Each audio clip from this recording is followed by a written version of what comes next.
तो फ्रेंड्स, तो आज मैं आपके लिए लेकर आया हूँ एक खास एथलेटिक्स की इवेंट जिसे कहा जाता है decathlon.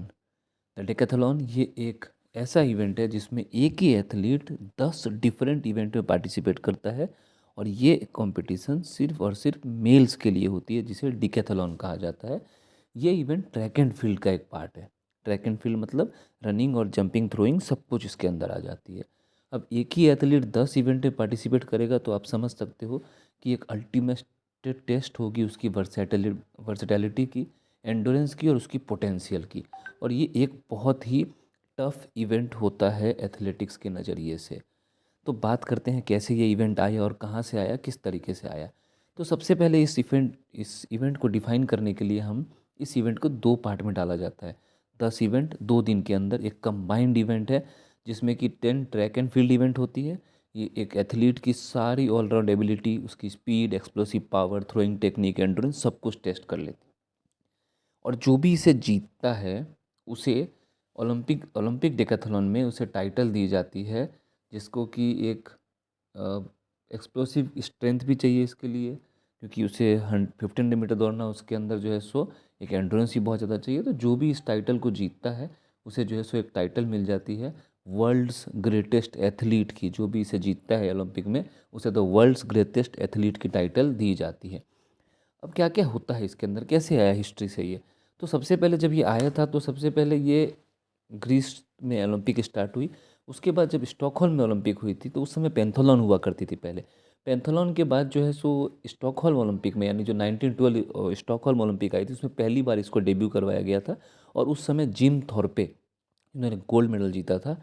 And king Gustaf five of Sweden famously declared sir, और जो किंग थे उस टाइम पे गुस्टफ फाइव, उन्होंने जो है सो जिम थॉर्पे को सर की उपाधि दी थी कि you are one of the greatest athlete in this world, commenting the sports prestige. उनको greatest athlete of the era या greatest athlete of the world का खिताब उस समय दिया गया था। और उस साल से ये डिकैथलॉन स्टार्ट हो गया था। अब डिकैथलॉन को 2 डेज में डिवाइड किया गया। डे 1 में स्पीड एंड पावर की टेस्टिंग होती है, डे 2 में टेक और एंड्योरेंस की टेस्ट होती है। सबसे पहले डे 1 की बात करें तो 100 metre long jump, shot put, high jump और 400 मीटर, ये 5 इवेंट होती है। डे 2 में जो है सो 110 metre hurdles, discus throw, pole vault, javelin throw और 1500 मीटर। इसको और इजी बनाने के लिए मैंने आपको इमेज के थ्रू इसको रिप्रेजेंट किया। जो पहले दिन होती है 100 मीटर एंड लॉन्ग जंप, पहला event 100 metre then long jump. Athlete को जो है सो इमीडिएटली जो है सो ट्रांजिट करना पड़ता है लॉन्ग जंप के लिए फास्ट 100 मीटर भागने के बाद, क्योंकि उनको अपनी स्पीड दिखानी है। स्पीड के लिए जो है सो लाइटनिंग फास्ट रिएक्शन चाहिए और तुरंत उसके बाद जो है सो ट्रांजिट करना पड़ता है जंप के लिए, तो लॉन्ग जंप आ जाता है। और हर इवेंट के बीच में मिनिमम ऑफ 30 मिनट्स का गैप दिया जाता है। देन नेक्स्ट जो है सो उस डे 1 में पावर एंड थ्रेशोल्ड की बात आती है, उसमें शॉर्ट पुट होता है सबसे पहले। शॉर्ट पुट के बाद हाई जंप की जाती है और हाई जंप के बाद जो है सो 400 मीटर किया जाता है। और 400 मीटर जो है सो डे 1 का आखिरी इवेंट होता है। जितनी भी लैक्टिक एसिड थ्रेशोल्ड होती है उसकी जो है सो पुश करने की लिमिट इसमें आपको दिख जाएगी।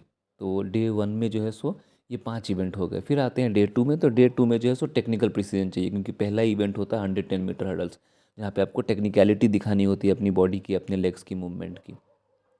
और डे 2 में जो है सो इवेंट स्टार्ट हो जाती है 110 मीटर हडल के साथ, जहाँ आपको रिदम चाहिए, फ्लेक्सिबिलिटी चाहिए, क्योंकि आपको बैरियर क्रॉस करनी है। और उसके बाद जो है सो डिस्कस थ्रो होती है सेकंड इवेंट उस दिन की, सेकंड डे की। डिस्कस थ्रो में जो है सो आपको एक परफेक्ट बैलेंस, सेंट्रीफ्यूगल फोर्स चाहिए, रिलीज एंगल अच्छा होना चाहिए आपका। और शॉर्ट पुट के में जो है सो सिर्फ फोर्स चाहिए मोस्टली, लेकिन इसमें जो है सो आपको रिदमिक एक्सेलरेशन चाहिए होता है। शॉर्ट पुट में आपको एक जस्ट थ्रो करनी है, लेकिन इसमें आपको एक रिदमिक एक्सेलरेशन चाहिए होता है, तो कि आपकी जो डिस्क है वो घूमते हुए ज़्यादा दूर तक जा सके। डे 2 में जो फाइनल 3 इवेंट्स होती है उसमें आपको पहला पोल वॉल्ट है। इसमें जिम्नास्टिक एबिलिटी चाहिए होती है और फियरलेस 5 मीटर से ऊपर से कूदने के लिए आपके अंदर एबिलिटी होनी चाहिए। देन उसके बाद जेवलिन होता है इसके अंदर, और जेवलिन के बाद जो है सो 1500 मीटर लास्ट इवेंट होती है डे 2 की। और ये आपके पूरी फटीक को टेस्ट कर लेती है, कितना विल पावर है आपके अंदर। सो ये 10 इवेंट 2 दिन के अंदर एक एथलीट कंप्लीट करता है। अब स्कोरिंग कैसे होती है इसमें, इसमें जो है सो 10 इवेंट, हर इवेंट में 1000 की स्कोरिंग होती है। और इसमें जो है सो मेन चीज़ क्या होता है कि आप किस पोजीशन पे आए, या आपने कितना कोई भी इवेंट ख़त्म करने के बाद आपकी फर्स्ट आए, सेकंड आए, थर्ड आए, क्या आपका हाईएस्ट था, उससे मीनिंग होता है। आप सेकंड आए, आपकी टाइमिंग ज़्यादा अच्छी है, आपकी डिस्टेंस ज़्यादा अच्छी है, उसके हिसाब से आपको स्कोरिंग दी जाती है। तो इसमें आपको दूसरे एथलीट से compete नहीं करना है, आपको टाइम और डिस्टेंस से compete करनी होती है। बिकॉज सपोज आपने 100 मीटर जो है सो आपने 10.39 में लगा दिया, लॉन्ग जंप आपने 7.76 में आ गया, तो आपको 1000 पॉइंट मिल जाएगा। तो ऐसे 10 इवेंट 10,000 पॉइंट के स्कोरिंग होती है इसके अंदर।